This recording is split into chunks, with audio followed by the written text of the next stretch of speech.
This is He Knows His Sport, bringing you that heat and that fire. Terrence Crawford.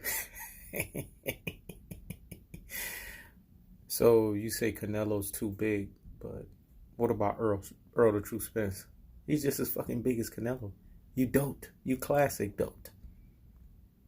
Canelo's too big. You should be saying that shit about Earl the True Spence. You don't see how that boy look nowadays? We damn near got almost the same fucking cut. His shit a little higher. But last time I checked, he's a big dude. He walks around between how much? 180 to 185 pounds. Isn't that the truth? So, isn't that around the same size as Canelo Alvarez? So, again, what the fuck are you talking about? This is the shit that I'm talking about, man. Terrence Bud Crawford is delusional. That's what he is. You're the B side, dude. Until you accept your 40% split, because you guys heard Earl the True Spence, man, at the Canelo fight. 60-40, just like me and Pac. Who was the one that called that shit? He Knows His Sport, bringing you that what? That heat and that fire. I called that shit. I said it got to be a 60-40 split. That's the only way this fight is going to happen. And y'all heard Spence, all this shit about, oh, he fucking ducking. He looking to make that fight right after the Sean Porter fight, which is earlier and more on schedule than what I anticipated. Because I said, well, I was kind of right, because I said May 2020. You know what I'm saying, at first. Then I pushed it back to September 2020 because I was going by what Leonard Ellaby said, because I know he has, you know what I'm saying, the ear. Well, not the ear, but, you know, he kind of regurgitates what Al Heyman and Sam Watson says, you know what I'm saying, privately, publicly. He has a tendency to open his mouth and spill the beans. So he said late 2020. But it may very well be late 2020 at this point. Because you know why? Terrence Bud Crawford is not accepting the fact that he is 40%, folks. And that's the truth of the fact of the matter. The cat is a 40% dude instead of 50-50. Him and that cheeseburger Bomac motherfucker. You know what I'm saying? I'll tell y'all, man, this shit is so hilarious. It's not even funny. But I ain't gonna knock, you know what I'm saying, what Terrence Bud Crawford was wearing. He was looking tight, dog. He had that nice shirt on, you know what I'm saying? I see that $3.5 million check that you're getting from Top Rank. You know what I'm saying? It's comfortable money. It's good money. It's really good money. Shit. You know, 97% of the planet is not making that kind of money. That's good fucking money, dude. But you could have made more. Why'd you sign on that side of the block? Your ass would have been PBC. You'd been making $10 million checks per fucking fight. Minimum. For you being undisputed at 140 and you having a WBO belt. But it is what it is. Like I said, him and Bomac, those Negroes don't know how to count their money. But that's neither here nor there. I've already said that. I've exposed them for what it is. But people that sitting here saying Spence is ducking Bud, he's afraid of Bud. You don't fucking know boxing. Clearly Spence is clamoring for the fight, because I hold a guy at his face value when he says something, especially when that shit come out of Earl the True Spence's mouth. Because when that man says something, he fucking means it. What did he say? What did he say? He said, listen, man, I'm going to make that shit very clear to y'all. Listen. And he said, listen and hear me fucking well. Very fucking well at that.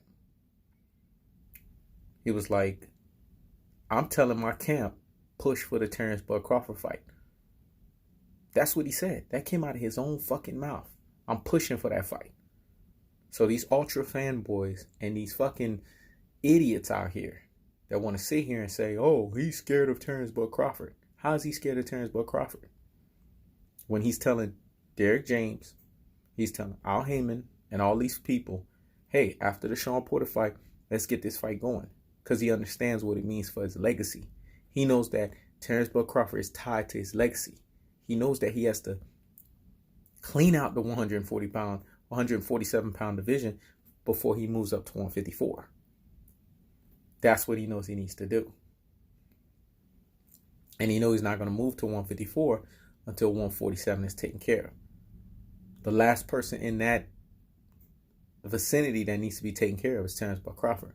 But I'm going to still stick to September 2020 because I believe that after he beats Sean Porter, he's going to take the winner of the Keith Thurman and Manny Pacquiao. And then after that, then fight the Terrence Crawford.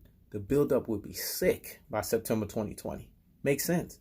Because he has 3 fucking belts to Terrence Crawford's 1. Now, we're not talking 60-40 now. We're talking a 70-30 split at minimum, possibly 80-20. Because we're talking 3 belts to 1 belt. Matter of fact, 75-25. Because that's the right percentage. 75% for 3 belts, 25% for 1 belt. That's the right percentage for that fight. That's the way I would look at it. That's the split I would make. And then at that point, because Terrence Crawford's opponents are limited as fuck, because, yeah, he can fight Kell Brook, but after that, maybe a Danny Garcia. That's his 2 fights, right? Possibly. That's if Danny Garcia wants to come out and play. Because he's not looking forward to fighting Terrence Crawford. I'm hearing murmurs that Danny Garcia may possibly want to fight him. But we know what time it is. That fight ain't going to happen. Because Danny Garcia's on the PBC side of the block. And he's a cherry picker.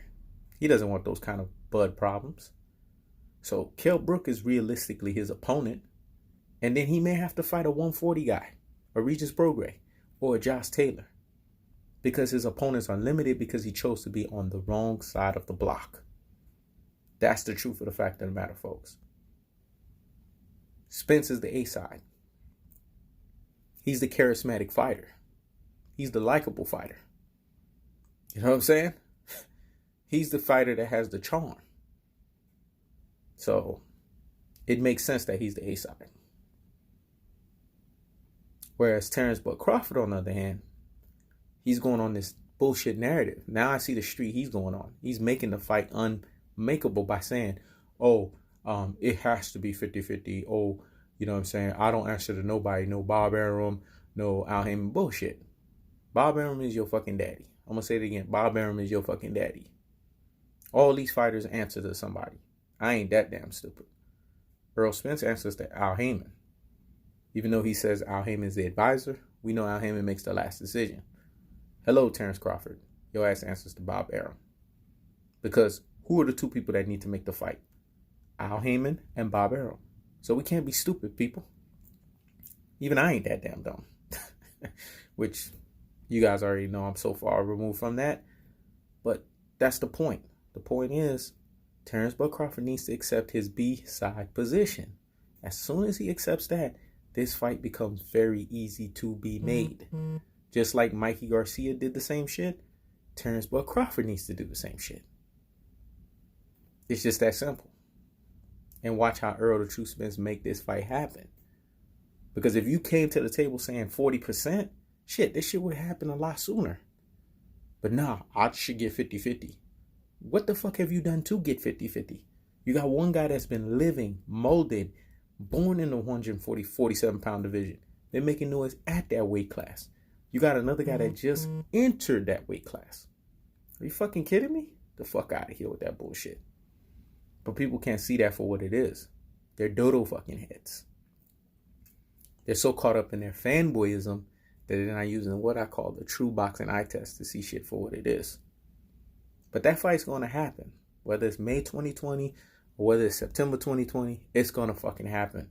And when it does, Errol the True Spence is going to bulldoze Terrence Crawford via 11th round TKO stoppage. And like Boys to Men, he going to have that motherfucker on bended knee. This is Enos the Sport. Checking out.